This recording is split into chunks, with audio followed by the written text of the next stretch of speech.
Yeah, they talking about adding some good stuff.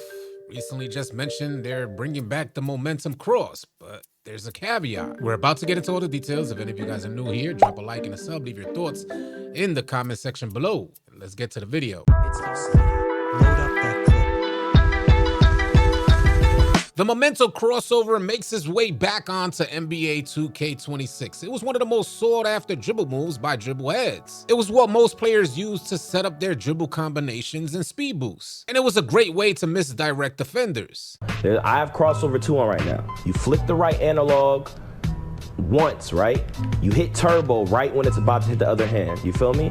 Bang. That's the momentum crossover 2. So Swante, he ended up asking 2K, can you bring back the realistic momentum cross from 2K16 and 15 and add that to 2K26? He shared the video clip that I just showed you guys, and he asked 2K, can they bring it back with the same speed and smoothness? He says it promotes realistic players competing with meta cheesers, and it was an immaculate move to combo with or cook people off a couple moves. And this was Mike Wang's response. He says you can momentum cross by flicking up on the right stick to start a standing in and out, then immediately sprint with turbo toward the offhand. And that's exactly why there's a disconnect between the 2K dev team and the 2K community. Mike, you know what we're asking for, and Swante even shared the actual video of how the momentum cross used to work. From a standstill point, you can go into a momentum cross. That's exactly what made the move effective. Mike saying in NBA 2K26, you will first have to flick up to start the in and out, and then hit turbo to create the momentum crossover. If you have to do one move in order to lead into another, that defeats the purpose of the effectiveness in a momentum cross. And that's exactly why Swante mentioned bring it back with the same speed and smoothness. Furthermore, adding insult to injury, what's the bumping and contact gonna look like on a momentum crossover? The main reason why it was effective is because you were able to evade contact. What he said? 26 uses system-driven technology to generate player-to-player collisions. He used AI for the stuck animations we be in. It's all AI, so nothing feels real like back in the day. Back in the day, you could kind of slithery and do what you want. They used to let most animations play out. Nah, everything is programmed, so it ain't gonna never feel real. So you might think you open. He's saying this the technology like he's bragging to somebody, but we don't really with none of that. Who are you talking to? Like it's like you introducing this to like some elites or something. Like it has nothing to do with us, because this is the exact we didn't want. Now, I know there's a new wave of 2K players that may not necessarily want to go back in the day to the old 2K ways. And I can't cap, in previous versions of 2K, the defense was limited in the same way that offense is limited in these newer versions of 2K. I guess what I'm trying to say is 2K just give us the animations and let the chips fall where they may. 2K has already acknowledged that a lot of the animations were scripted in previous versions of 2K, like 2K25, and they're promising freedom and control in 2K26. And it's hard to sell freedom and control when you're getting bumping canned animations. It's almost like the hitbox is just too big and then 2K takes over and forces contact. But through this dialogue, we ended up learning a couple more things about playmaking and ball handling. Igimo ended up asking, is it available with any dribble style or is it restricted again? Mike Wang responding saying you can use it with any dribble style, but you need an 85 plus BC. What is BC? Is that ball control? Is there a new attribute being added for 2K26? Are they switching things up in regards to playmaking attributes for the new game? He says you need an 85 plus ball control for the tier 3 momentum crossover. So it looks like we're getting tiers added into animations. You would need a 60 to 84 ball control for a tier 2 momentum crossover, which is a little slower, and under 60 gets you pretty much a garbage momentum crossover. I'm surprised nobody else was even mentioning that there's going to be tiers on different animations. I guess that's 2K's way of kind of sort of removing height cap restrictions or even attribute restrictions where players can get the animations, but they won't be nearly as effective if your attributes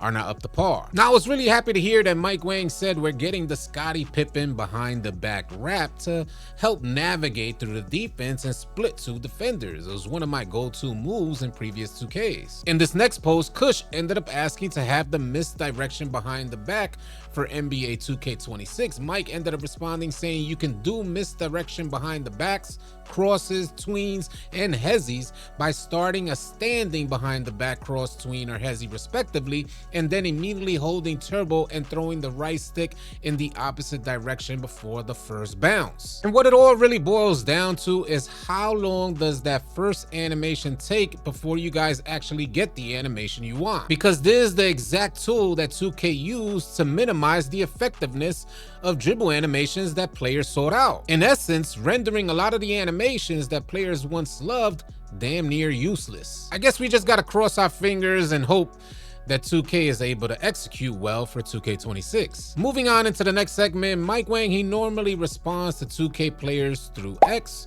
or through their 2K Discord. But every now and then he sends out posts on Reddit that don't actually make it to the mainstream. Someone asked Mike Wang, will shooting in NBA 2K26 have a skill gap? Mike responded saying, I'm still fine tuning, but shooting is in a very good place. Now, in regards to rhythm shooting, they asked, is it gonna be green or miss or not? Some players are thinking that they're still gonna be able to hit whites even in green or miss game modes. Mike responds saying, for rhythm shooting, it's green or miss based on tempo only.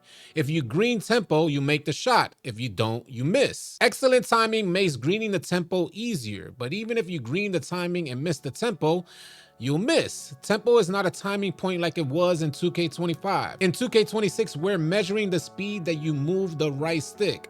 The ideal speed of the throw is unique to each jump shot, and it's what you have to perfect to be good at rhythm shooting this year. It's hard to explain, but makes more sense once you get in the lab and get some shots up. I'd also like to take this time to remind you guys that Mike Wang has confirmed rhythm shooters will not have an advantage like a larger green window in NBA 2K26 like they did in NBA 2K25. He says neither would have an advantage over the other, and it's really just a matter of preference. Now, moving on. One of the things that I really liked about NBA 2K25 was the grind for rep. Initially, I thought it was so well put together for 2K25 that I had intended to grind to legend if the gameplay wasn't so bad. I'm curious to know what type of rep grind they're gonna introduce for NBA 2K26, and I hope it's something similar to NBA 2K25, just with better gameplay. A more rewarding incentive to, continue that grind, because it's really taxing. Over the years, I feel like 2K has really devalued what it means to hit legend on a 2K game. And in those older versions of 2K, we didn't get much reward. In fact,